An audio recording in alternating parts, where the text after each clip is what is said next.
Hi, Brooke. Welcome to MAGA Institute TV. Hey, Timbo, how are you? Fine, thanks. You've had a big day today. I did. It was a great day. I was just on OAN with Graham Ledger. You watched it with me. That was fun. It's awesome to be able to really, it's always awesome to just be American, you know, when you stand up for freedom and you stand up for rights and justice and all that. And so I got to talk about what we have done in Hawaii for the last few weeks with the Reopen Hawaii rallies. Absolutely. You've done a great job with that. We're going to be doing a lot more with MAGA Institute to help protect people's rights. Again, by vetting candidates so that when people go into the ballot box or the voting booth, they know that they're going to cast their ballot in the primary for a MAGA candidate, for an America First candidate, for a candidate that will legislate according to the principles set forth in the Constitution, whereby the government is limited. People, you know, these Democrats are acting, Brooke, like the Constitution gives us their rights and that they can suspend our rights by suspending the Constitution. No. The Bill of Rights restrains the government. Congress shall make no law, which the 14th Amendment means the state shall make no executive action. Exactly. So a little bit of background. We started Reopen Hawaii on April 17th, the day after we were told about how, you know, we have all this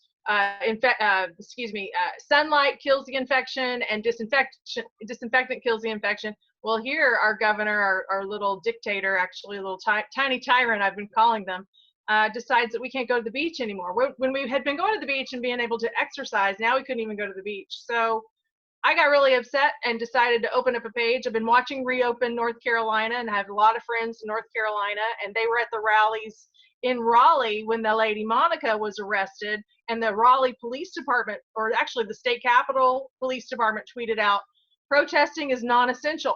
And the rest of us were like, what the hell is happening? First Amendment thingy, yeah, it's just if you have government permission. Whoo, man. So I know we've all got our ire up over it. And in Hawaii, you just kind of wait. You've got, you know, your own island time. It feels good. Everything's, you know, no. We're done with that. We're done with that. That was the first couple of weeks when we were flattening the curve. And then the next was the 30 days of stopping the spread. So why, after we had the 3 phases presented and introduced by the president and his team, did we decide here in Hawaii that we were going to lock down until May 31st? We have no cases. We have 600, shouldn't say no. We have no deaths on the CDC. We have 629 cases, Timbo. Because it's about one thing and one thing only. Exactly. Orange man bad. Orange man bad, and conservatives bad. If Hillary were president, you wouldn't even know the name SARS-CoV-2 or COVID-19. What's your, you know, what do you think would have been happening? Well, I am every single thing, and I've said this from the start. I got to say, I was on this right from the start, and the thing that makes me happiest, I always try to look for a silver lining, right? One of the few silver linings I have are the people that have stood with me right from the start. You, Doc Corbin in Pennsylvania, Sibeli Capizzuti in Florida, my friend Maria in Florida, all the people that have had exactly the same opinion and reaction to all this. And it varies, okay? Sean Corbin is a medical doctor. I have a background in biology and chemistry. Other people are just laymen, and we can all see what's going on. Mm-hmm. Doc and I come at it from a scientific perspective, and we can poke holes in the science, but they understand the politics, and it's apparent to all of us. And I'm gratified to be standing with the group of people I've been standing with since January on this. Me too. So what I'm doing is I'm mocking them by using a technique called a rhetorical device called reductio ad absurdum. You reduce an argument to its most absurd extreme to show how ludicrous the entire thing is. So here's my t-shirt today. Bigfoot, social distancing champion. Because remember, weeks ago, I dubbed it anti-social distancing. This isn't social distancing. This is anti-social. And the thing is, we're joking about it, but it actually is exacting an incredible human toll. Isolation is bad for people mentally. Our elderly are suffering, and there are people that are autistic that are suffering. There are people that we are social animals as humans, and we need human contact. Also, biologically, Our organism needs contact with other humans. If we are to have a robust immune system, we have to constantly be presented with differing bacteria, differing germs. We have good bacteria. That's what probiotics are. When you eat yogurt, when you drink kefir or film yolk, or you have some probiotics in a pill or whatever you're doing, you're introducing good bacteria that are going to fight the bad bacteria, because those good bacteria are part of your immune system, and they're all over our skin.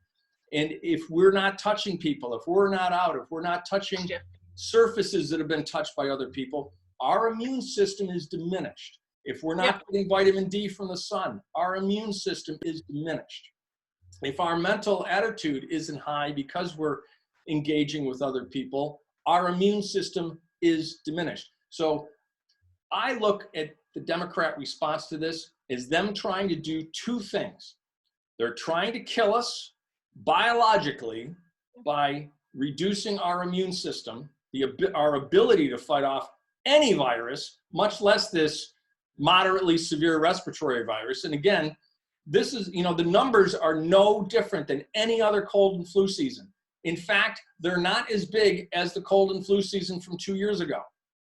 They are a little bit more compacted, though. They have been compacted over 3 months. No, because only because they have stopped counting flu deaths. If you look at the entire flu season and you include COVID-19 in the flu season, the numbers we're seeing this year are no different than the numbers we saw 2 years ago. Why didn't we shut down the world 2 years ago? They're trying to kill us biologically.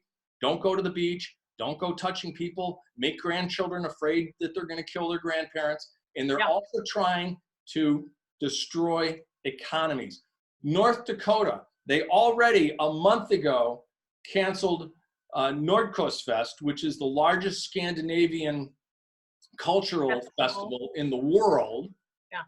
They did that, and it wasn't scheduled to go on until October, and they canceled it in March. They just canceled the North Dakota State Fair today. Now, think about that. Who benefits from a state fair? Why do states have state fairs? Number one, tax revenue. Everything that is sold. It's the largest cattle show in the nation. All the cattle that are sold at the North Dakota State Fair, there's a sales tax that goes on into North Dakota's coffers. All of the vendors look to that as a major part of their income for the year. It goes on and on and on. All the hotel business, et cetera, which you're seeing in Hawaii. Your hotel business and all your ancillary businesses. And you say, wait a second, North Dakota has Doug Burgum. That's a Republican governor. Yeah, a Republican governor who is a Silicon Valley billionaire, and Bill Gates gave $100,000 to his campaign. Now do you understand it? This is intentional, and you put it perfectly. COVID-19 is not destroying us. Government response is destroying us. Totally. So I want to see the predictive models, Timbo, of what it looks like 6 months from now, international famine. Nobody's predicting that, but you know as well as I do that when the United States coughs, the rest of the world gets pneumonia. This is an effect across the whole globe, and the whole globe had turned toward Donald Trump for help. You had riots, or you had demonstrations in France for forever with the yellow vests. Then you had Hong Kong. You had young men and young women in Vietnam in the streets holding up signs supporting Donald Trump when he visited Vietnam. He is a phenomenon across the world. His reception in India. Oh, my word. His reception in Saudi Arabia, his reception in India, his reception across the whole globe. The whole globe. And then we had this. And this, How convenient. How convenient, exactly. And so here we are. Now we're 3 months into this. We're ready to. Everybody's itching and ready to reopen. We know immediately when we reopen there will be more numbers. There will be more numbers because that's just the way this works. Right. It's the way any virus works. Of course. Again, and I go back to my statement I made originally on this. This reaction to this particular virus is criminal, and we're seeing crimes being committed by police every single day. And now an officer in Seattle who worked for the Port Police in Seattle, Washington, is on administrative leave pending termination because he refused to take down his video. That was a video in which he spoke to his fellow officers and said, you took an oath. The Constitution, under the Supremacy Clause, supersedes any illegal order. In the military, you have a duty, because you swore an oath to the Constitution, you have an affirmative duty to disobey an illegal order. Following orders is no excuse, as we learned in the Nuremberg trials. All enemies, foreign and domestic. All enemies, foreign and domestic. And we are seeing domestic enemies right now, and they are our elected and mostly our unelected officials. These health officials, are you kidding me?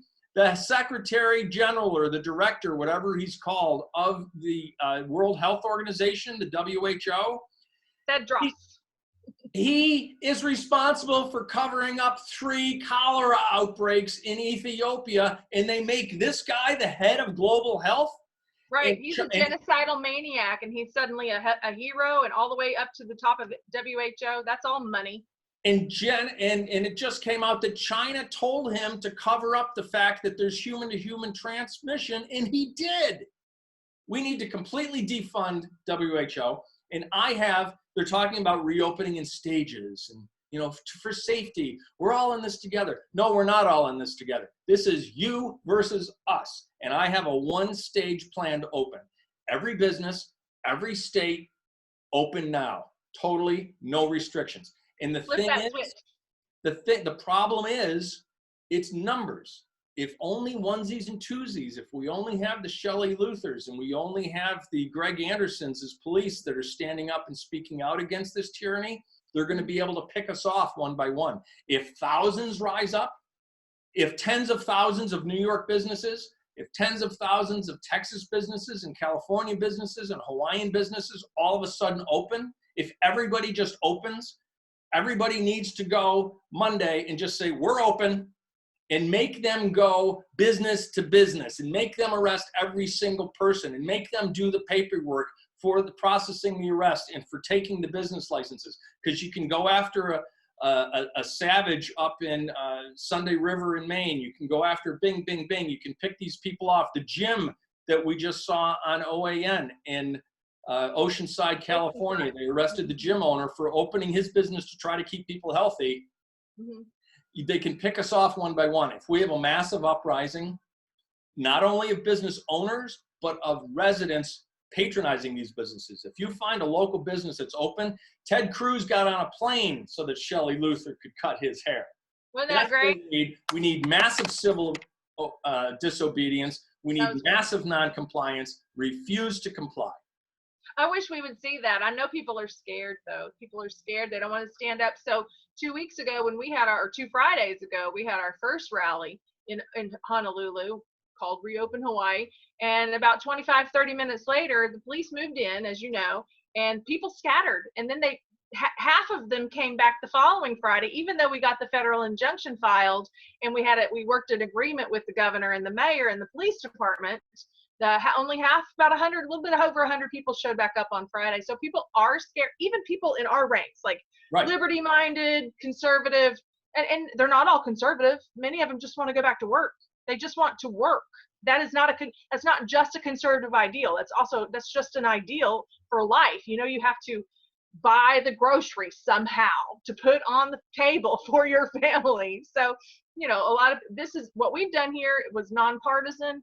We welcomed in anybody and everybody who just wanted to reopen Hawaii, and hopefully it'll grow. Movement is what you've been doing for 10, 15 years, really all your life.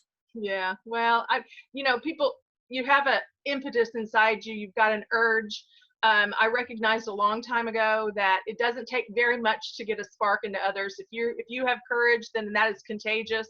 And so that's just who I am. And as we spoke earlier, I think we did talking about what's happening in the spiritual is also in the natural. I think I said this on OAN actually. So, you know, what we're seeing on the earth today and what we're seeing this battle is a spiritual battle. We know that they just keep pushing the demonic control to try to get us into a one world order. This is not tinfoil hat. They tell us what they're doing. They have to tell us what they're doing. Right. We it's just not have a conspiracy theory. It's a conspiracy. It's a conspiracy, and we have to recognize it for the truth that it is and stop putting it over in tinfoil hat land and say, okay, yeah, HR 6666 is not a coincidence, and it is a bad thing to contact trace. It is a bad thing to go into somebody's house after they've been tested positive and pull them out, or pull their children out. Pull their children out.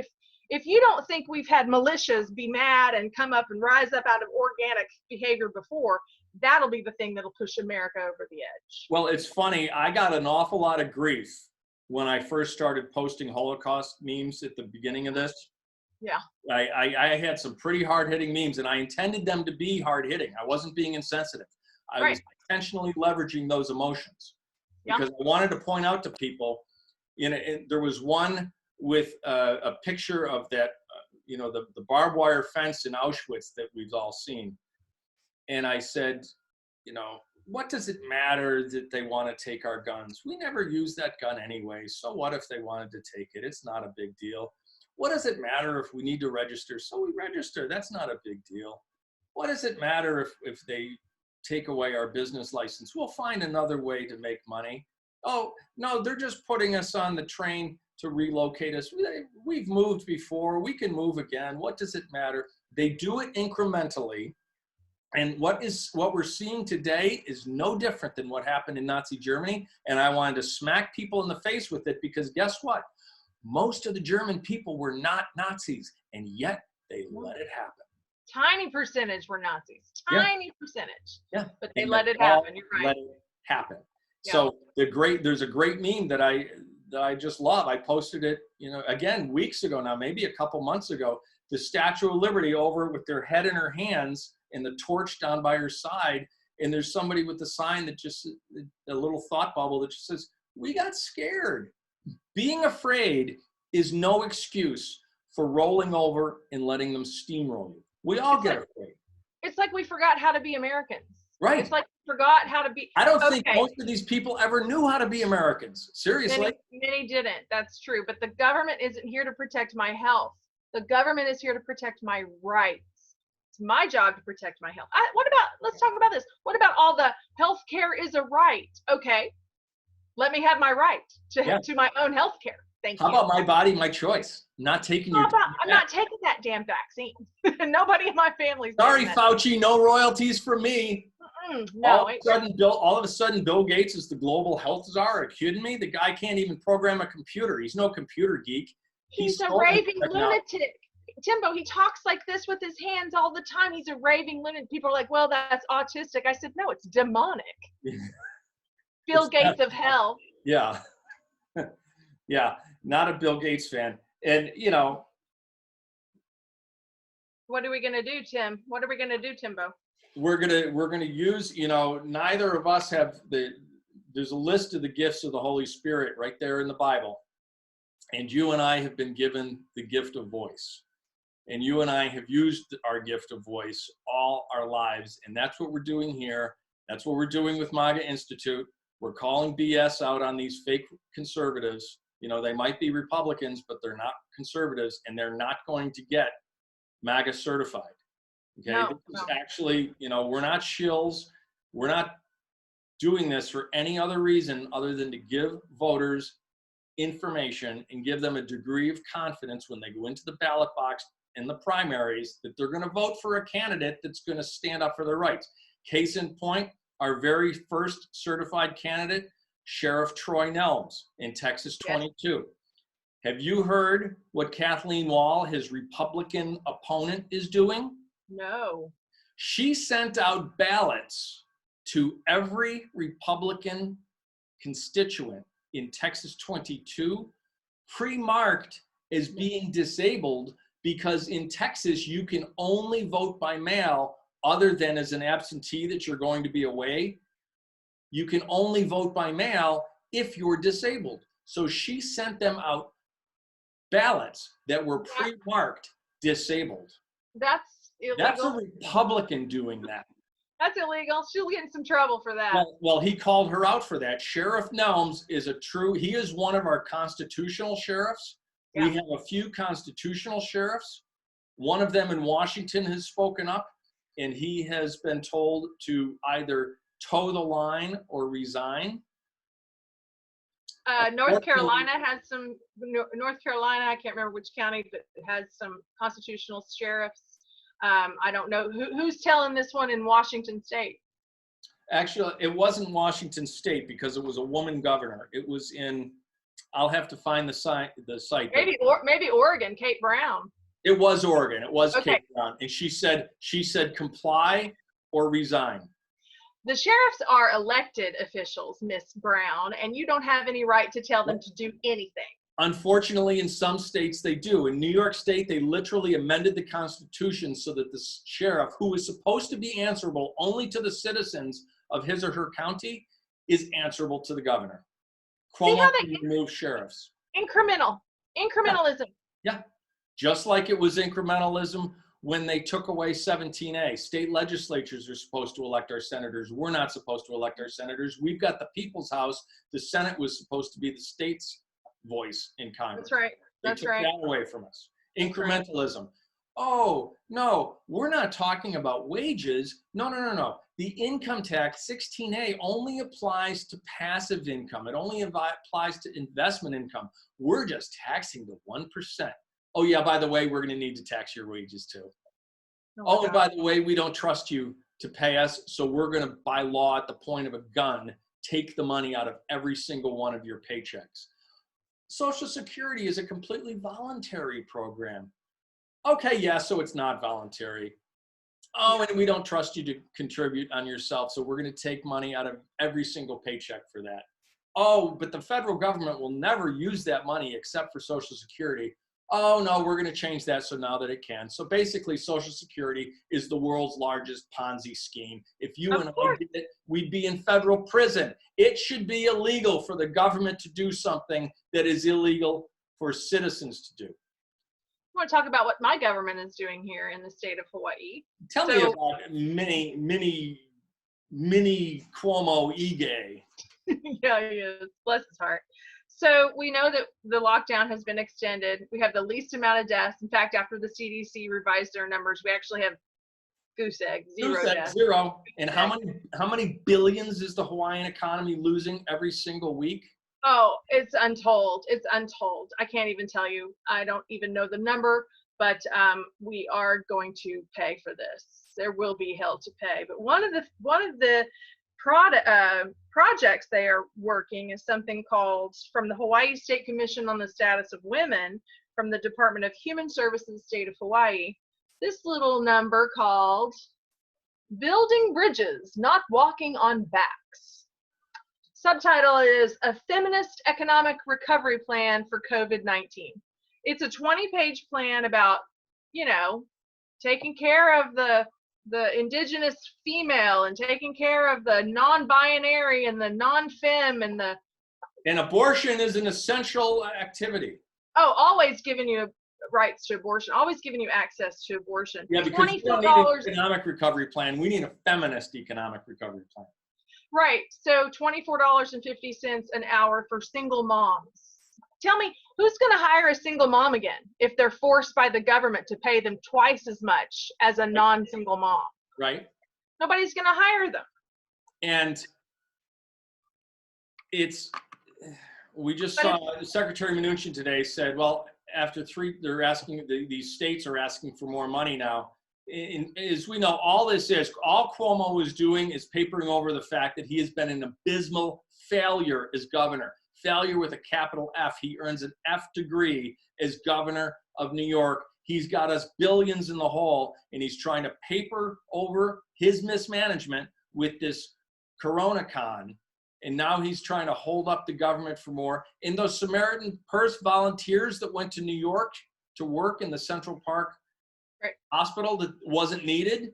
Right. He's trying to tax their income for the weeks that they were in New York. Tax it to New York State. Even though they were volunteering, he's trying to say your annual income is $120,000 and you were here for 1 month. Therefore, we get 1/12. We get $10,000 of that revenue. We're going to tax you $10,000, even though it wasn't made in New York State.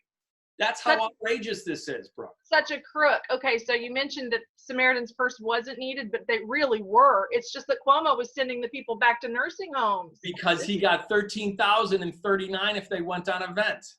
Oh, The comfort. How many millions did we spend to dredge out Pier 90 and then to send the comfort up there on a rush job out of dry dock to get them there, and they weren't even needed. They might have been needed, but apparently they weren't needed, Brooke, because we saw how many TikTok videos and how many people outside waving and dancing and shucking and jiving when the fire trucks were all blasting their horns and their sirens and everything. It's all a hoax. The virus is real. The response is the hoax. It's terrible. The media are the virus. Yes. Ooh, I had that in my sign on Friday. Media is the virus. Yep. And tired of tyranny, vote differently. That's my plea to my Hawaiian stop voting D community. Yeah, stop voting differently. Democrats have earned a D. It's not working. As the president said to the Black community and the Hispanic community in 2016, take a shot. What have you got to lose? What have you got to lose? I mean, this clearly isn't working. And now what's rich is all these Democrat failures are trying to pin their failures on the president. Excuse me? So when Secretary Mnuchin said, they're all now crying poor mouth saying, we need more money, we need more money, we need more money. And he said, well, we just spent $3 trillion. So let's give it a few weeks and see how it's working. I hope and pray, and if these words ever get to the president's ears, I hope that he heeds them. I hope that he responds to these blue state governors. You're on your own. We gave you all the help you asked for. You did not need it. You conned us. We're not going to send you a bill, but we're not going to send you any more money. You're on your own. I want every state to open 100%. If you choose not to, that's your decision for your state. Your state economy can suffer. I want to see him send in federal investigations to things like Cuomo, Newsom, Ige. We've got the rail project here that's like billions of dollars just wasted. Well, there is so much corruption and these are also those little tyrants that DOJ letter went out for. Hey, don't trample on civil rights of the American people who are protesting. And what happened? My partner got arrested in front of his family on our first day. Now, we did file a federal injunction and got what we wanted. I didn't want what we ended up getting. I felt like, in fact, I kept asking, is this a win? Why should we have to ask permissions? So what we got was the Bill of Rights, not the Bill of Permissions. I shouldn't have to ask permission to go stand on this corner with a sign. I was incensed this weekend, Timothy, when we saw that woman down in Australia. I don't know all the situation about that, but that made me talked about that. Blood boil over that. And people were like, what? Americans, well, she shouldn't have had her kid there. The heck you say? You don't take your kid to a protest? You don't take your kid to a rally? You're not standing on the sidewalk with your kid? She wasn't using him as a shield.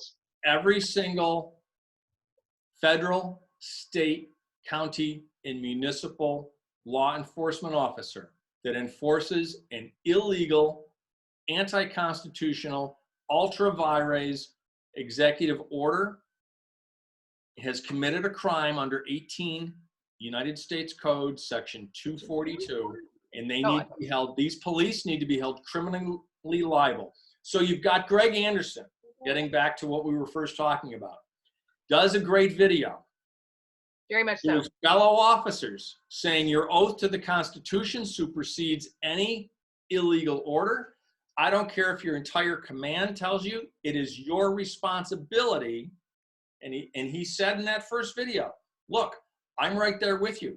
I own my own home and another house. I've got 3 children to feed, but my integrity comes first. My oath to the Constitution comes first. And sure enough, he does the second video today, and I did a watch party on our MAGA Institute Facebook group. 5 a.m. Here's the timeline, Brooke, and isn't this instructive? 5 a.m. He gets a call from his immediate supervisors, and at this point, only about 4,000 or 5,000 people had seen his video. Mm-hmm. Greg, great video, fantastic message, good job. Okay. 3 hours later at 8 a.m., Greg, that video is, and by this time there was like 400,000 people that had There was like Whoa, no, he said like 50,000 views. It went viral pretty quick. Well, he said it went from like 4,000 or 5,000 to 50,000 in 3 hours. And then, Greg, you're going to have to take down that video. I respectfully decline. 5 hours later, he gets a call from the chief of police. And he said, this is a man whose integrity I respect. This is a man I have loved working for. And he said, Greg, we're going to have to insist that you take down the video. By this point, 500,000 people had seen it. Okay, and now millions have seen it, right? But this is the timeline. 5 a.m., great job, fantastic message. 8 a.m., you're going to have to take it down. No. 5 hours later, at 1 p.m., the chief of police calls, says you're going to have to take it down. So now he's on administrative leave, pending termination, not for posting the video, but for insubordination because he was ordered to take it down. Well, guess what? Greg Anderson has a great lawsuit for wrongful termination because that's an illegal order.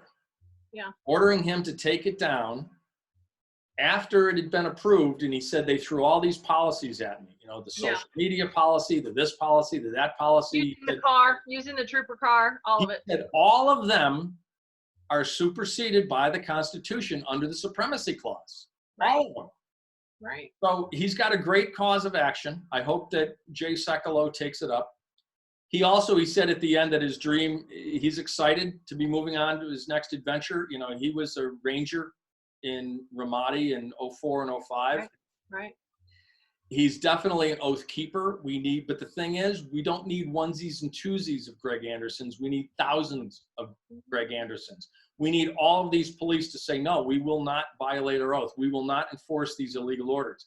So, and he said, I struggled with this. And he said, what kind of person would I be? What kind of integrity would I have if I said, do this? And then I said, oh, but I have to back off because my children and I can't afford to lose my job. He said, I can't afford to lose my job. Right. I'm thinking, he didn't say it, but I'm thinking, and what kind of example would you be setting for your children if you backed off? He's setting them a fantastic example, and he's also setting his fellow officers an example of courage. Fear is a normal response to something that is threatening, right? Yes. Bravery is not the absence of fear. Right. Bravery is conquering your fear and acting appropriately anyway.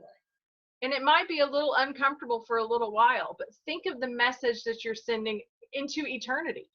We will be on the right side of history, Timothy, at the end of this. We absolutely, Brooke, Shelley Luther is a patriot. She is our Molly Pitcher. Greg Anderson is a patriot. You and I are patriots. The people that are standing with us are patriots. Dr. Yvette Lozana, did you see her today in Dallas? Definitely. She is a patriot. Dr. Erickson in California, he is a patriot. All the doctors that have spoken out, all the nurses that have spoken out, everyone that is rising up and saying the emperor has no clothes. No. And the emperor is not Donald Trump. Donald Trump wisely led it to the states. Yeah. That's why we're seeing different reactions, and all of the petty tyrants from all of the Democrat states have crawled out of the woodwork and exposed themselves. Totally. And rhinos like Doug Burgum in North Dakota and Lee in Tennessee, which is the biggest disappointment because he's been a great governor, but not on this. Charlie Baker in Massachusetts. DeWine in Ohio, which is another huge disappointment because he's been a great governor standing up for life. But no, you got to be, and it's not a litmus test. It's not 100%. We're not like the left that you have to be 100% rigid ideologue or else, you're not in the party. But this is a core thing. Either you stand for the Constitution, either you stand for liberty, or you stand for tyranny. You stand for totalitarianism. They're literally trying to build Skynet, Brooke. That's what it looks. That's exactly right. They have DARPA programs already funded. They have contracts out. Contact tracing. Look up. I want people to look up Palantir and Clear. CLEAR. Clear is the database from Thomson Reuters that is used by police. They're talking about using the Clear law enforcement database. They're talking about using Palantir technology. They're talking about putting ankle bracelets on, or, ankle bracelets on people, basically leg irons, electronic leg irons on people who test positive. They're now saying that people who have antibodies for it, that had it, that even if they weren't symptomatic, they're no longer eligible to serve in the military. Are you kidding me? Because maybe it compromised their respiratory health, or maybe they're more susceptible to it or to other viruses in future. Are you kidding me? You're going to say that people aren't eligible for military service because they had a respiratory virus? That's crazy. You know what else we've had happening over here in Hawaii? They're tracing our phones. They always have been. They always have been. I know, but now like the little tyrants are watching to make sure we're staying home, or we're not going to the beach, or we're not walking in the park. In Hawaii, did you see the seven stages for coming into Hawaii? Oh yeah, my husband had to go through a couple of them when he went to Maui on Thursday. Yeah. Okay. Well, stage 4 is that you have to give them an address and a phone number where you're going to be staying. Stage 5 is that you have to do the same thing for the police, and they scan your ID at both places. And stage 6 and 7, or I'm sorry, stage 4 was that you give the ID. Stage 5 was that you sign a 2-page agreement that you'll quarantine for 14 days. Stage 6 is that you do the same thing for the police. Stage 7 is when you get to your hotel, you sign a 2-page acknowledgement that you won't leave your room, that you will only order in food to your room. You won't even step foot out of your room for 14 days. That's crazy. So my husband, the police and the sheriffs are following up. Oh, I know. I told you the cop wanted to know if I was a tourist the other day when I was at the Capitol. So Sean is a resident. He only had to go through the first couple stages. But what was very glaring to him was that it was the National Guard that's implemented all of this. And do you think that's because this is under some sort of other, why is the National Guard doing this rather than TSA or some other entity? Because this is EGA. The National Guard reports to the state governor unless they have been federalized, and they have not been federalized for this. Okay, so he just really had no other force. He needed them. Yeah, EGA, that's EGA calling out jackbooted thugs, and every single National Guardsman and Guardswoman who is enforcing this needs to instantly lose their commission if they're an officer and be kicked out of the Guard if they're enlisted, and they need to be criminally prosecuted under 18 U.S.C. 242.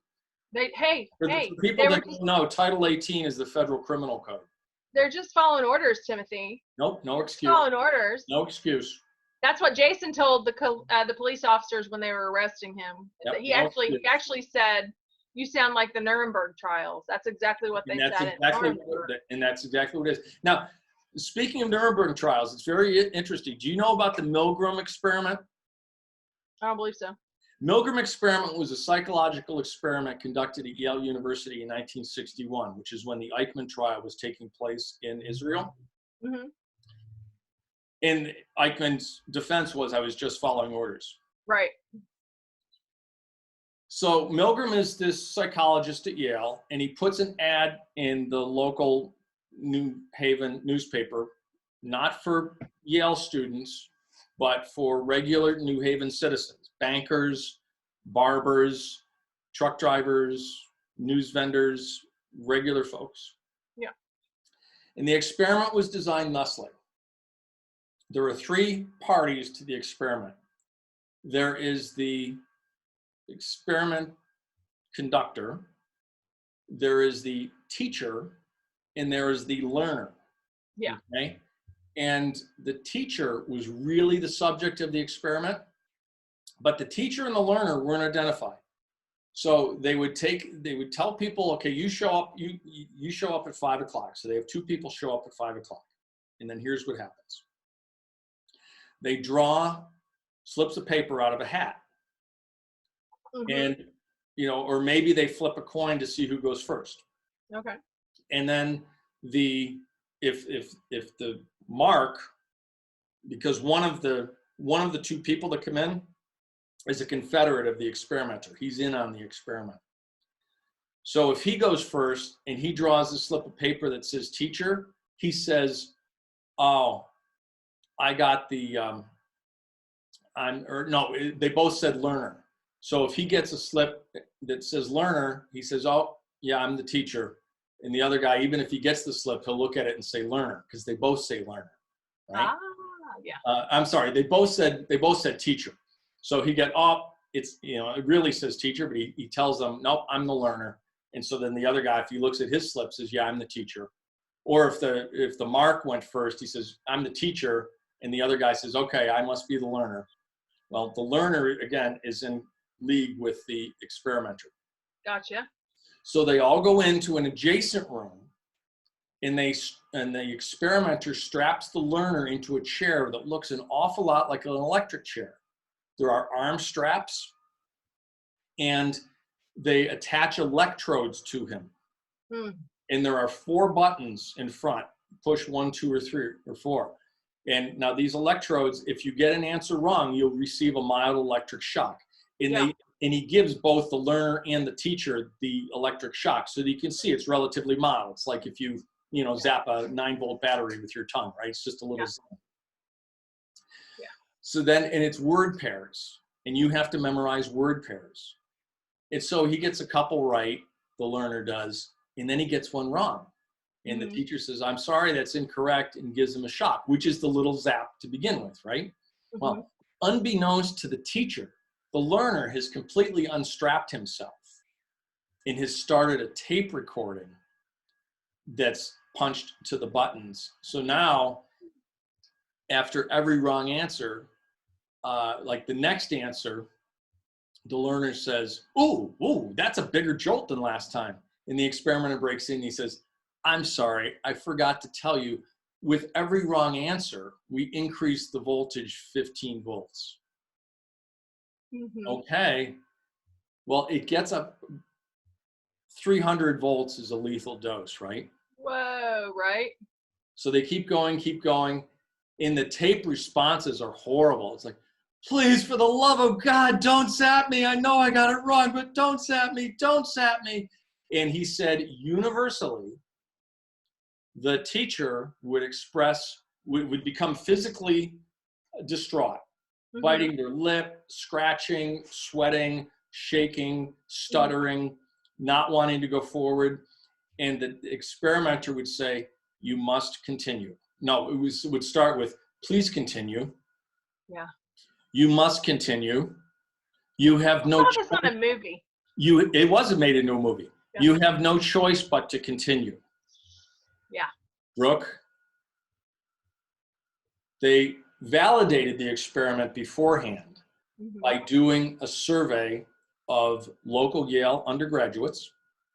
How many people, American citizens, do you think would follow instructions and give a lethal dose of 300 volts? A great majority. 4 to 5%. No, the survey came back only 4 to 5%. People would not do that. Not America. Oh, they would. Not America. People would not do that.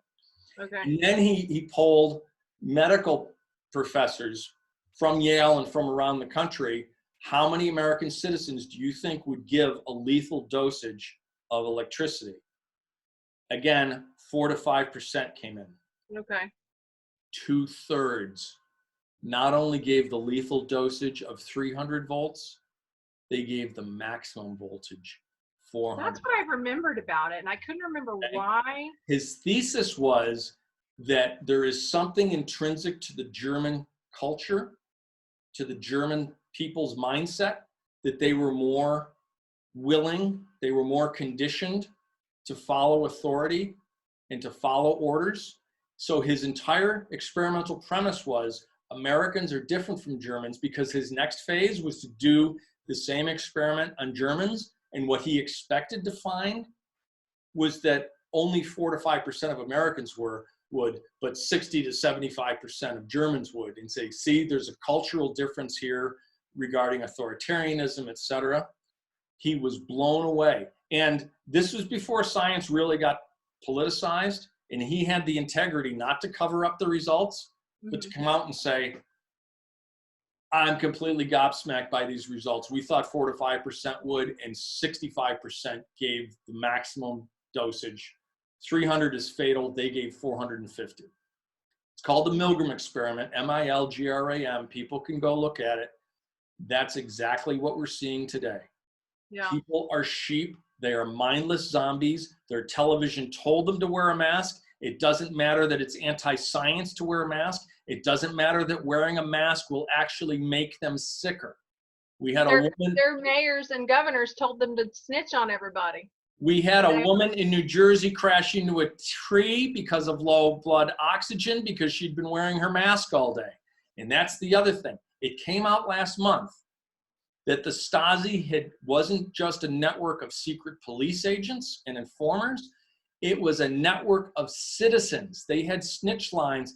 Every single social club, every bartender, every barber would snitch on their fellow citizens. And that's what we're seeing. And the people in Washington state that snitched aren't too happy because it's a public record and their names got outed. And now people are suffering the consequences. They're getting a lot of hate emails and hate messages on their phone. But we actually need more than that. What we need not, your protests are all well and good, but you need to be protesting on the lawn of the chief of police. You need to be protesting on the lawns of officers that arrested Mr. Jones. Yeah. Right. The officers that took Jason into custody, you need to be protesting on their lawns. We need to be protesting on the lawns of all the politicians. Yeah. Not in a public place, not in front of the Capitol. We need to be making this personal. We need to Alinsky them. We need to shine a light on them and who they are as individuals, as people. I gotta tell you, I was very disappointed in the lack of showing for support to reopen Hawaii. This is an election year. There wasn't one candidate there, not one. There wasn't one state rep or state senator or state. I mean, obviously we only have 4 that are really Republican, but many of them, even though they're Democrat, are conservative. Many of them have their own businesses. I can't believe, I was astonished that nobody stands with us. Yep. Nobody. Yep. We got a lot of support of the cars driving by, but we got a couple of people screaming things like shame on you and flipping us off and whatnot.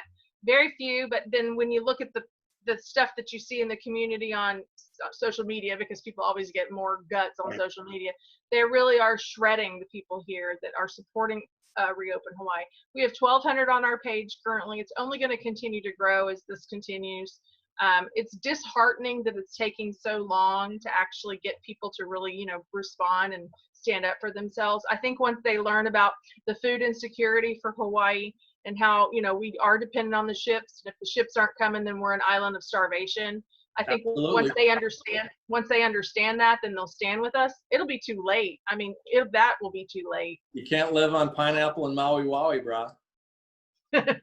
We don't even grow pineapple anymore. We don't grow sugar. We don't have the plantations. Are you kidding? What happened to Dole? Dole is a tourist attraction. They do still grow pineapples for the tourists, but there is no Dole. Dole is here, but I think it's actually the major one is somewhere else. The major one. Wow. I always thought of Hawaii is having huge macadamia nut, pineapple, and sugar. We have that now. If you recall, during the 90s, President Bill Clinton made deals with China, and we had all kinds of issues here where we're no longer manufactured. We know tourism is we have very limited agricultural industry. We would not be able to sustain ourselves. What's all the land being used for? There's not a whole lot of land on Oahu. It's probably federal. I don't know.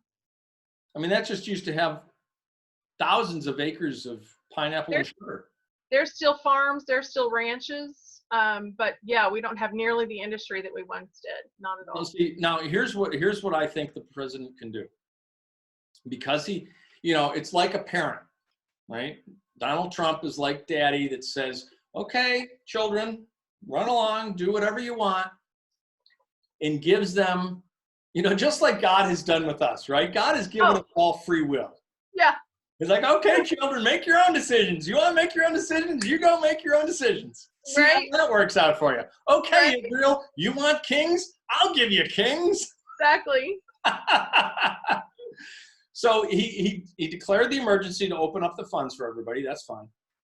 I think what he needs to do now is to declare a national economic emergency and say it is in our national, there's a national defense issue in having 50 open functioning economies. And he needs to declare an emergency requiring states to open and make federal funds contingent on following, we don't like it that this is, we don't like that they've perverted the interstate commerce clause to the point of oblivion. We don't like it when they tie federal highway funds on making a 55-mile-an-hour speed limit. Oh, wait, no, 75 miles an hour, and making a DUI be a 0.12. Oh, no. We didn't make enough money, 0.10. Oh, no. We didn't make enough money, 0.08. Let him hoist them on their own petard. Say, okay, you don't have to open, but if you don't open, no federal funds. Okay, declare an economic national emergency. I kind of somewhat agree with that, although I do have to speak about political optics. You know that once he does that, and then the numbers spike, because they will, I don't think they're going to spike as much, because, and this gets back, I was going to make this point a little while ago. Everybody knows that the DOJ has an inspector general, right, by now? And they know his name, Hurwitz. Everybody now knows, everybody that's been paying attention knows that the intelligence community has an inspector general. Did you know that the agriculture department has an inspector general? No. And the transportation department has an inspector general? And that every single federal agency has a department has an inspector general? You don't think NIH and CDC inspector general is going to have a 97,000-page report on all of this? You don't think Fauci and Birx are going down on an IG report that's going to come out? You better believe they will. I don't have a whole lot. Honestly, I don't have a lot of faith that that's going to happen. Well, it won't happen if Donald J. Trump is not reelected in November. Why did he bring Fauci and Birx on if they're so crooked and corrupt?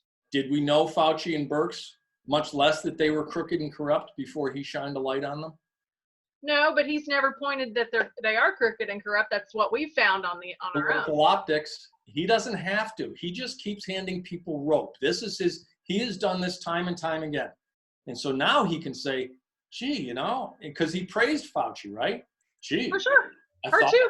I thought he was a good guy. He's been here for so long. I figured he must be a good guy because he was here all through Clinton and all through Bush and all through Obama. So I figured he was a good guy. I'm really disappointed to find out he's not a good guy. I have another point I want to ask you. So you saw today that he not only spoke about this topic, but he also tweeted the words Obamagate today. And that was a short delta after somebody on the Reddit or the whatever asked him to do it, what's called an anon, under the QAnon phenomenon. So what is your take on that, Mr. Q is a lark? Proof of Q! I didn't say that. I know, but there's a lot out there that are. Who do you think the anon was? The anon was one of his guys. The anon might even have been him. How do you have a delta between an anon post and the president? You put the post up yourself. Why? The president has played cute with the Q phenomenon for a couple years now. Never come out in support of it, never come out and the press will never ask the question. Disavowing it, the press will never, but he's given it kind of a wink and a nod on occasion. Yeah. Some rallies, no Q t-shirts and signs were allowed in. Others, they were. I've got Kim Skelton up in Montana, saw General Kelly take the photo with his phone of all the people lined up against the fence with the Q shirt on. And then as soon as the photo was taken, I mean, as soon as the photo was taken, aides came in and gave all of those people Trump t-shirts to put on over their Q t-shirts. So they're aware of it. They've played fast and loose with it. I have my theories as to one of the reasons it was done in the beginning that I will keep to myself for now. But let's just say that awareness and public outcry for a certain outcome that we saw last week was ginned up using the Q movement. But then it was just given to grifters that made hundreds of thousands of dollars over it. I mean, one woman whose name ends in a Z was able to buy a house for herself and for her one for her father in South Carolina. She bought 2 houses in South Carolina off of it. And that's because they monetized all their videos, or not only did they monetize the videos, but they sold the data. Okay, 8chan, the guy that ran 8chan made millions selling the data. Okay, selling those anons. You're not an anon when you log in. They've got your IP address. They can micro target to you. They sell it to advertisers. They have made millions off of this thing. Wow. How much did Timbo make off of all his videos for Boom! although I did have a lot of great people that supported the channel, and all that money was poured back into the channel. Sure. So when I got off Facebook and moved to the YouTube channel, but many of those people had been following me since Radio Red Nation Rising days. Right. And we've grown, you know, we've got a big following at MAGA Institute. I think that was birthed out of your vision to do all of this. When Steve Bannon, when he made this analogy of an icebreaker, as soon as he made it, it popped in my head. We've got to combine Newt Gingrich's contract with America with Grover Norquist's scoring that he did with taxes before he got all weird with his Bullwinkle wife. And it's great. And as we saw at CPAC, I think people are really excited about it. Yeah. And there's a lot of hunger for it out there among, regular voters, because nobody has the time or the experience to do what we do. So West Virginia and Nebraska are tomorrow, and Oregon is next Tuesday. Next Tuesday. So we're going to be getting back to it. I posted in Pennsylvania the requirements for getting a mail-in ballot, and every single person that responded said, "Oh, hell no, I'm going down in person." Because nobody trusts the government. And I've got a great meme I've been holding in reserve, and I'll get people a sneak preview to it. It says, it's like the top part is from the, and I didn't make this meme, but I'm going to use it. The top part is, that actor from the Farmers Insurance Company. Oh, yeah. The woman says, "Why don't you trust the government?" He says, "Well, we know a thing or two because we've seen a thing or two." And at the bottom, there's a picture of Ruby Ridge, and it says 92. And then there's a picture of Waco, and it says 93. And then there's a picture of Lavoy Finicum lying dead in the snow after being murdered by the sheriff or the state police in Oregon, and it said 14. So, yeah. FBI shot him. Yeah, I've seen that. Well, I thought it was a sheriff that shot, or a statey that shot him. I think that we found out that it was an FBI agent. Oh, was it really? Yeah, that case is not settled. No, there will result in criminal prosecution for murder for that one. Yeah, for sure. I mean, a man with his hands up, and you said he was reaching for his gun. Are you kidding me? We saw it on the video. He had his hands up. We saw it. We watched it live. I watched it live. I was horrified because you had that impending sense of doom because you knew what was going to happen, and sure enough, that's exactly what happened. They murdered that man. Yeah, they did. Yeah, they did. And many, many more we probably don't know about. Why does the United States have a drug problem? How do you think CIA funds its operations worldwide? Exactly. Did you watch Out of Shadows? I did.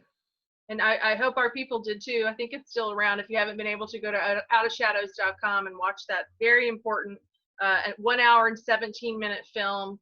It talks all about what we talk about on MAGA a lot.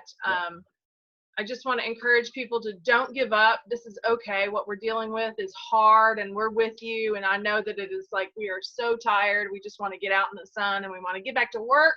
And we don't want to see all the famine that's going to come down the pike. We want all of that to just stave off. So keep in prayer. If I could just wrap this up, because I think we got to run. If we could just stay in prayer and support one another, take care of your people, you know, call them up, FaceTime. People need contact, like you said. You and I finally are getting to catch up after all of this. It's been a little That's crazy because for you've me. been busy as you with a lady with your hair on fire. I know, it's been great though. I mean, nothing inspires me more than being American and doing America. And that's how it feels every Friday when we're out there. Absolutely. So I heard. I underscore everything you just said, and I hope, you know, people ask me why I do what I do. I do what I do because of some of the comments that I've gotten. It's like some of the really heartfelt, appreciative comments that I've gotten, both publicly on comments on posts and also in private messages, thanking me because I taught people how to research. I taught people to question assumptions. I taught people, you know, how to try to look underneath the surface of what the story they're trying to spin is. And that's exactly why I do what I do. I'm essentially a teacher, and I hope people are heartened by you and I speaking out. And I hope they take what we're talking about and they take that to their communities, because this shouldn't just stop with us telling them. They need to go out and to be, you know, to be Brooke and Timothy and to tell all their friends and their people and tell those people to go out and to tell their people. That's how the word will spread. We have a lot of that on the page. People will send me their videos after going to the reopened North Carolina rallies or going to maybe even California, and we're posting those things. So keep those coming. We need to see that content from you. We want to see your videos. We want to see your activity. We want to see your activism. We want to see you stand for liberty. So we welcome your videos. We love that kind of content. So keep that going. If you're a mimetic warrior, you know, absolutely make some great memes and put them up. We'd love to see that kind of stuff too, but Brooke and I are hoping to inspire people. So absolutely, you know, lift everyone up in prayer, lift the two of us up in prayer, lift all of yourselves up in prayer. We're praying for this country. Most of all, Brooke, I think people need to lift up the president in prayer. Yeah, for because sure. he is fighting a battle with very few allies. He has found over the last 3.5 years how most of the people he thought were on his side were actually stabbing him in the back. Right. And you know, it's always said it's the most lonely office in the world, but I think it's even lonelier for him. I know. Well, that's why MAGA Institute is here to support him, to not only tell, like you said earlier, to tell the voters how they can vote, but also so we can lift up and help the president come 2020 and then come 2022 as we bring in more and we have more MAGA and First America agenda candidates and women. 2024, how we have a president that follows him in the America, because again, this is about a plan, not a man. Okay. Right. Although we're supporting the president now, in 2024, we're going to be supporting whoever agrees to follow the president and continue his work that he has begun. Yeah. It took them decades to build this Leviathan. It's going to take us at least a couple of administrations to undo it. Well, right. Well, we have to remember that Democrats don't look at things in 2-year increments. They look at things in 100-year lifespans. Exactly. So it definitely takes a lot. 100-year lifespan. Did you see that? Did you see that in the Supreme Court conference? Somebody flushed a toilet. My money is on Ruthie. No. Somebody flushed a toilet in the middle of the Supreme Court conference. No, are you kidding? Yes, I am not kidding you. My money's on Ruthie. They couldn't find that mute button. I know, right? That's hilarious. It probably was Ruth. You know, she's probably not, she's either going to retire or pass probably soon. We have to support President Trump. We have to get everybody voting this year for sure. Absolutely. Now more than ever. Now more than ever. Exactly. Hey, thanks a lot, Brooke. It's been a pleasure. Talk to you next time. See you guys next time. Until next time, God bless you. God bless these United States. Keep fighting the good fight.